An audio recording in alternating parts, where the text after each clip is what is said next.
Welcome to BDO's Human Capital webinar series for 2019.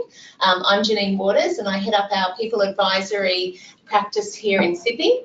I'm really excited today to be bringing you the first in our webinar series for this year, where we're going to be talking about why do some people progress faster than others. I'm just going to go through a few housekeeping details first, just to make sure you're all online and can see everything. So during the webinar, you'll see that you can access the presentation slides in the handouts pane. You can see it on the right of the page that you have in front of you right now. Any questions that you submit, we will respond to via email after the session concludes, just so we can make sure we get through all of the content that we have today. If you're experiencing any technical difficulties, you can follow that link there below and there'll be a help page there. After the webinar, we will follow up with you and we'll send you an email containing the presentation slides, a link to the recorded session. I'm sure that you will all be staying on for the full session, but just in case you get distracted and you want to listen to it again afterwards or share it with others, you can go back to that link afterwards. You'll also see access to past and future webinars. So we did our first webinar last year where we talked about culture change, which was a particularly engaging one. I'm sure you'll agree, Marianne. Yes, and you can go to that. And we also have a series of webinars that we'll show you at the end of today's session that you might want to connect into coming up during the course of this year. And of course, our contact details. So what I want to do as a starting point today is just introduce you to our team here today. So I have, I'm Janine Waters, as I said. Oh no, yeah, no. Where's the slide with the people's names? Anyway, I'm Janine Waters, as I said, and I'm heading up our People Advisory team. Marianne Carter's joining me today, and she's a senior manager in our team. Now, Marianne and I both have an extensive HR background in-house HR as well as now consulting. So for many of you who are on the phone who are in an in-house HR role, we've been there, and we understand some of the complexities of the challenges that you face. So hopefully, in all of the webinars we do, we bring a really practical element to how you can apply this information in your organisation.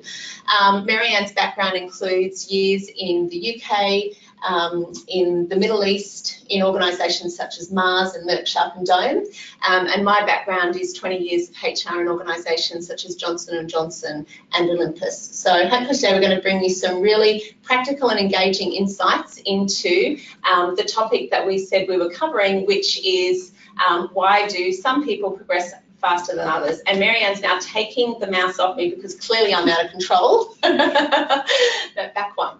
So what we really wanted to talk today about was really how do you identify people with that X factor in the organisation, those people that are going to progress so much faster than others in your organisation, and what do you do with them? How do you manage them, engage them, and really help them deliver on the potential that they have?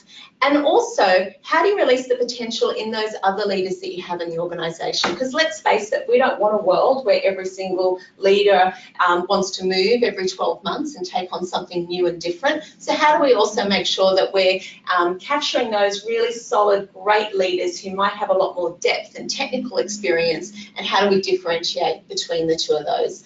I'm going to pass on to Marianne now to lead us through this discussion. This is an area Marianne's really passionate about, but we'll challenge each other with questions along the way and really try to give you an engaging seminar.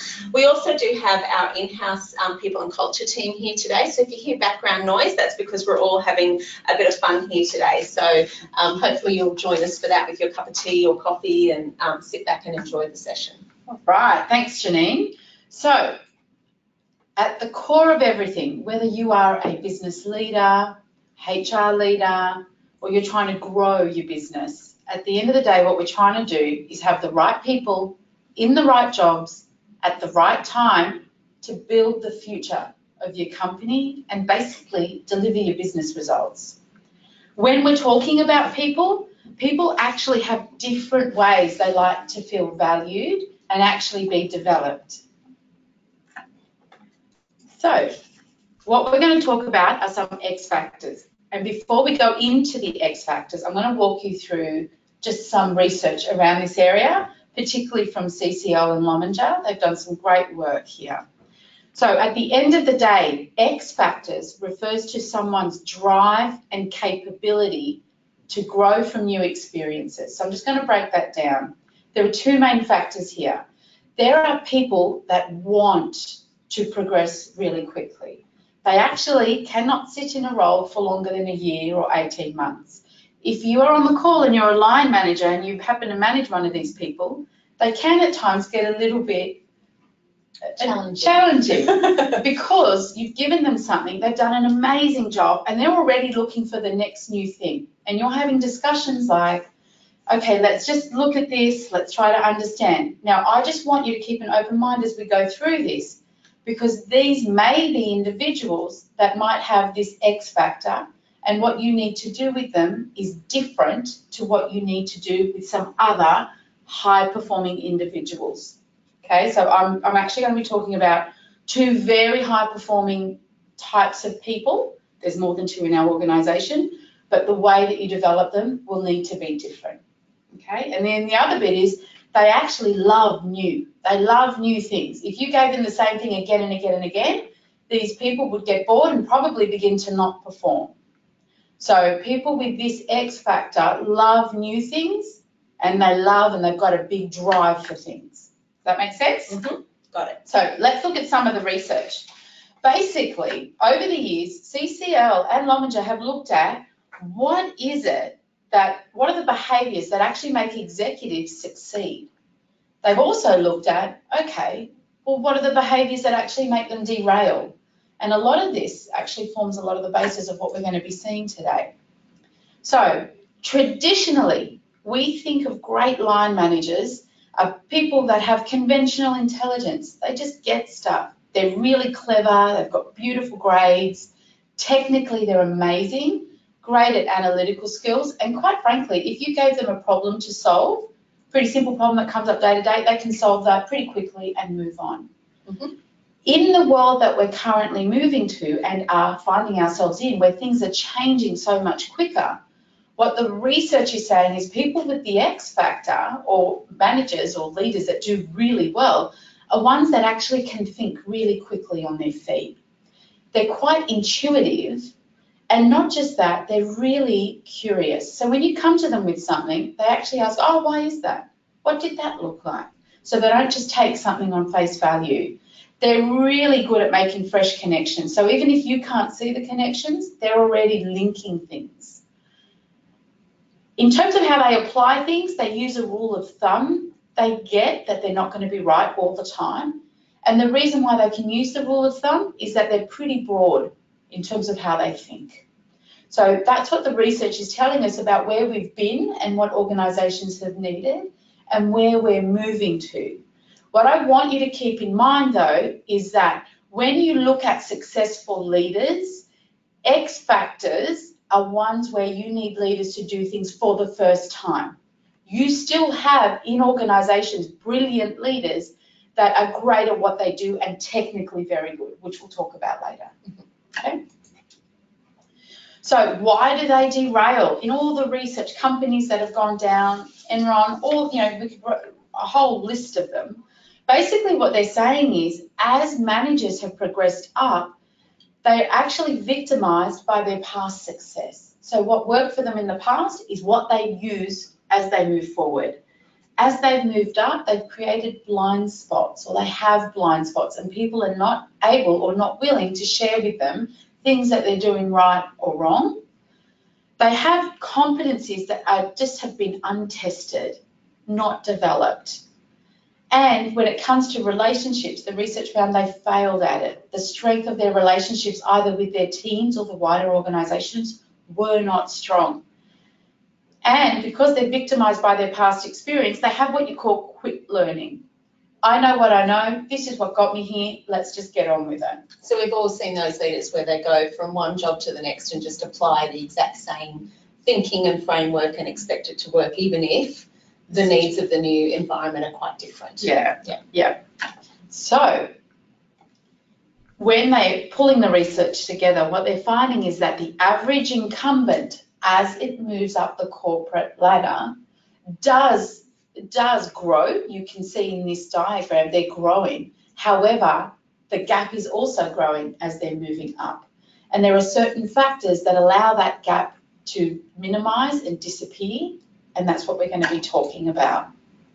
So I want you to sit back, and I'm just going to paint a picture for you. And right now we're going to be talking about the X factor.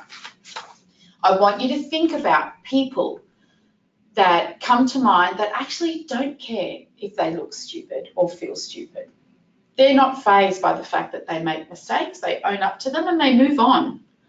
They're really keen observers of themselves and others and situations. So they notice things that not everyone really notices. They're very good at comparing situations, one situation to another, and then using that rule of thumb to kind of go, I get how that works. So even if you're sitting in a meeting, you're learning something new, you might be the manager, but one of your direct reports is sitting in the room asking some quite insightful questions, and you'll go, wow, that's actually quite simple what you've said, but yet very insightful. They're getting it as they're kind of moving along, and they make these connections effortlessly. So these are the X factors that we're going to talk about. When you have, let's say you've got a business where you're going to want to launch a new product, get into a new business you've never done before, move to a different country, or you have individuals that have not done it before, but you want to back them and you want them to see if they can do well. If they have some of these factors, chances are they're going to do really well at it, and you let them kind of at it when it's all new and fresh. So there are 5 factors here.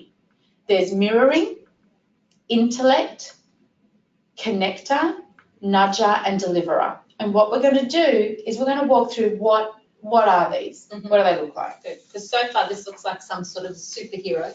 So thanks for saying that, Janine, because quite frankly, you're not going to have all of this. No way.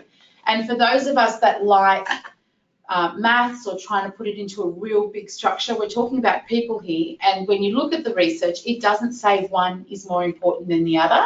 What it does say is you want someone to have elements of these that will allow them to perform really, really well in first-time situations.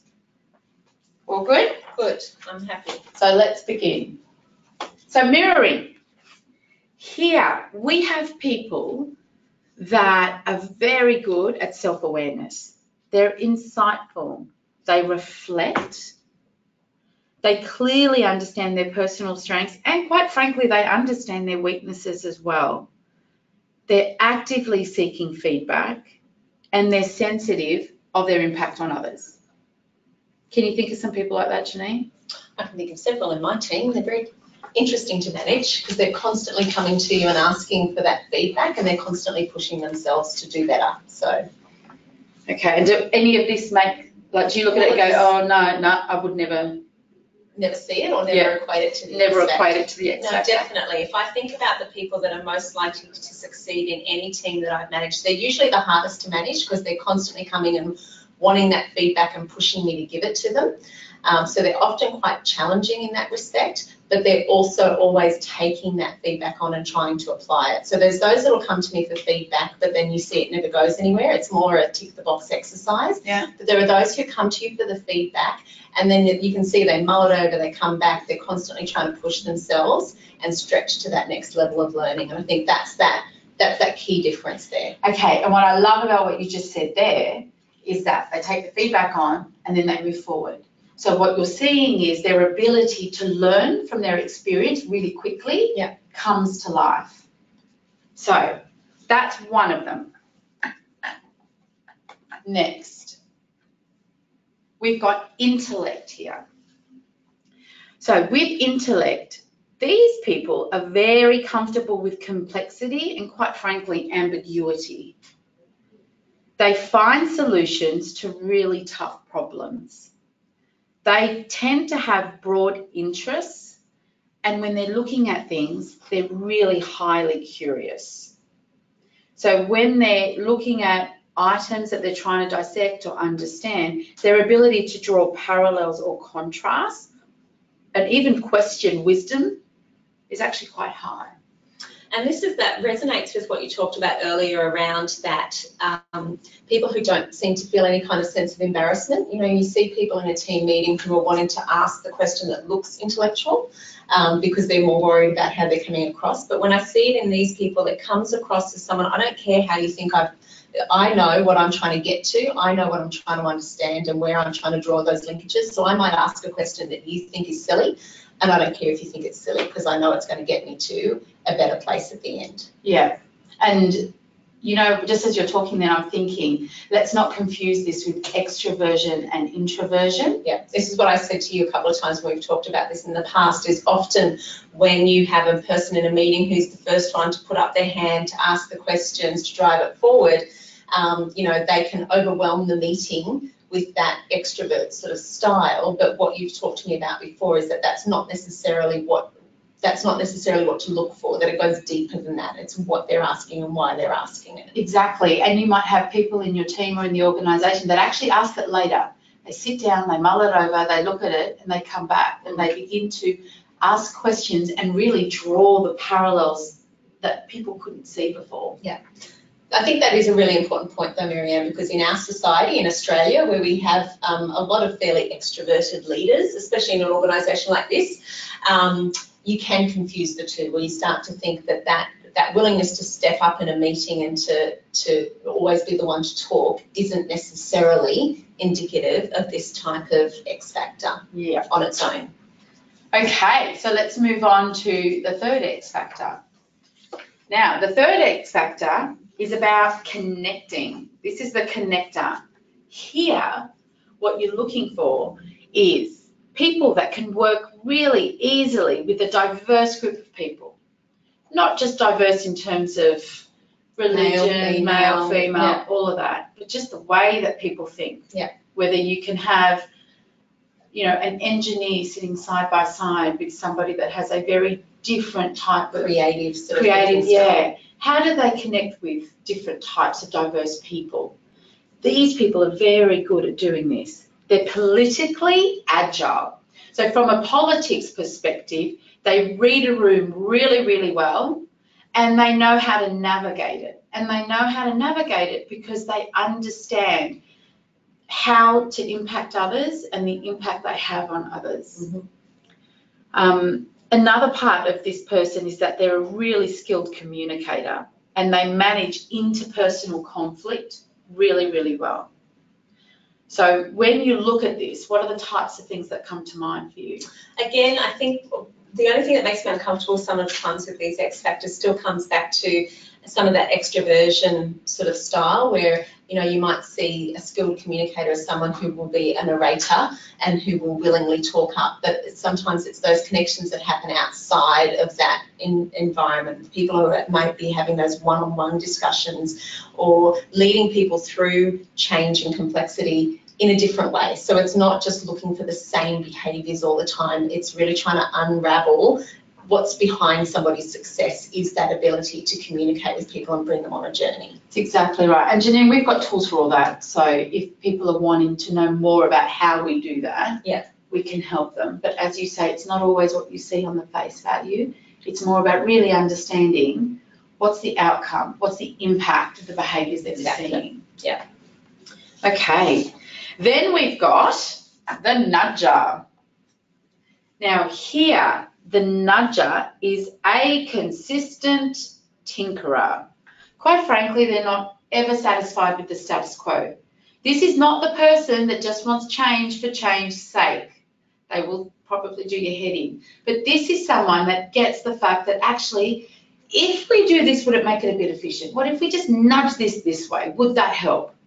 This person also introduces really novel perspectives. That doesn't mean people take it on board all the time.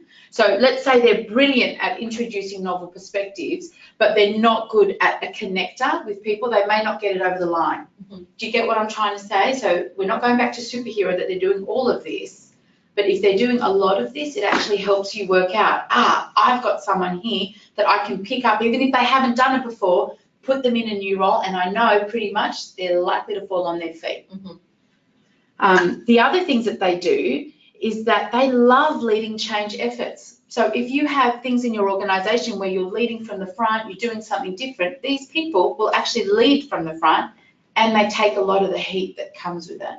So where you might have some people that go, oh, you go away, have that discussion, let me know how that happens. These people are not like that. These people will say, that's fine, help me understand what worked and what didn't. What do you think we should do differently next time when it comes to change efforts? Okay, and then we've got the deliverer. My favourite team member. I think everyone's favourite team member, as long as they brought everybody else along the way with some of the other factors. So in the deliverer, clearly they deliver results, and they deliver them in first time tough situations. So not just in what they know and they've done it for years. When we're talking about the X factor, it's about new situations and what it looks like. So they're extremely resourceful. They're actually quite inspiring. They can get others to work and do things that perhaps maybe they didn't want to do. So a bit like working with me. Yes, Janine, you're definitely a deliverer. Very inspiring. They have significant presence, and actually they're the people in your organisation that know how to build high-performing teams. Yeah. They know how to help people reach their best. And so I think that's an important point here. They're not delivering by doing everything. They're delivering through others. That's exactly right. Yeah. So what we're going to talk about now is the way you would actually develop the differences here. Mm-hmm. So I think that's one of the toughest things as we start to think about this from a talent management perspective is you identify these people and then so what? Yeah. You know, what do you do with someone like this who's hungry for the next step, especially in organisations where I know in several organisations I've been in, we've had some really fixed ideas of to get to your next role, you have to spend 2 years in this job. You have to spend, you know, a certain amount of time showing this particular delivery, or you need to go through 3 different rotations that look like this. And I think that's sometimes where we get a bit stuck when we're trying to encourage this kind of person into an organisation, but once they're there, how do we keep them and how do we help them deliver on their full potential? That's so true. Oh, I can think of so many organisations I've worked with where we've done that and we've actually lost some really good, where we've lost some really good talent. And actually where we've done the opposite, where we have really clever expert experience that actually stay in their function for quite a few years, stay in their role for quite a few years and have moved steadily up the ladder because they're gaining that depth, that real expertise. And what we do is we say to them, oh, we actually don't say anything to them. We leave them there. We don't value them. And then what happens is they move, they go somewhere else, they head up that entire department and you're sitting there scratching your head going, what do I do? Yeah. I'll tell you what you did. You forgot to focus on them. You focused on the less than 2% and tried to do everything with them. So this is about a balance of how you build. So I think that's a really important point you raised there, that when we're talking about these really agile learners, these X factor people, you are talking about less than 2% of your organisation typically, or less than 2% of leaders.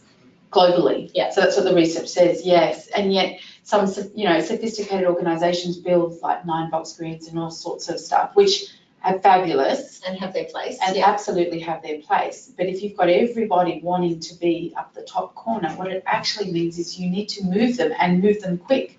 But when you go to move them and move them quick, they don't want to move and move quick because you're not really assessing them appropriately. Yeah. They are most likely people that like depth and others like. So this is what we've just gone through the 5 factors, the people that like to be moved and moved quickly. Yeah. So when you know them and you've identified them, what you need to do is actually give them roles that have really broad scope. If you give someone with those, a lot of the 5 factors, I won't say all of them, but let's say a lot of the 5 factors, and you put them in a role that's quite detailed, very expert and not broad enough, you will lose them. So you need to put them in roles where they can have a big reach and they can do it for the first time. And they'll do a brilliant job for you for the first time. But you get them sitting in there any longer than doing it for the first time, you're going to start hearing, where's my next move? What else is there for me? Or worse, you don't hear that and they just go. And then they just, actually that's true too. And then if you've got people that don't have the 5 factors, however, but are brilliant at what they do. They are high performers, they're actually superior performers, and they stay in their areas. These are people that love depth. So you could have an engineer that loves depth. You could have a HR professional that loves depth. So they don't ever want to be a sales director or what have you. They love their area. You need to treat them differently to how you would treat people with the X factor. That makes sense? But you still value both. Gotcha. Now, what I just want to chat to you about is what these two types of depth and breadth have in common, because people get confused. So they're both employees that are passionate and engaged with their job. They both understand their strengths and weaknesses, and they deliver results. Both types of people actually continue to develop, and they're both interested in learning and growing as a leader. Okay? The difference is with people that love breadth, or people that have a lot of the factors of the X factors, what they want is they want uncertainty. They're craving complexity. They really want ambiguity, and they want the opportunity to take risks.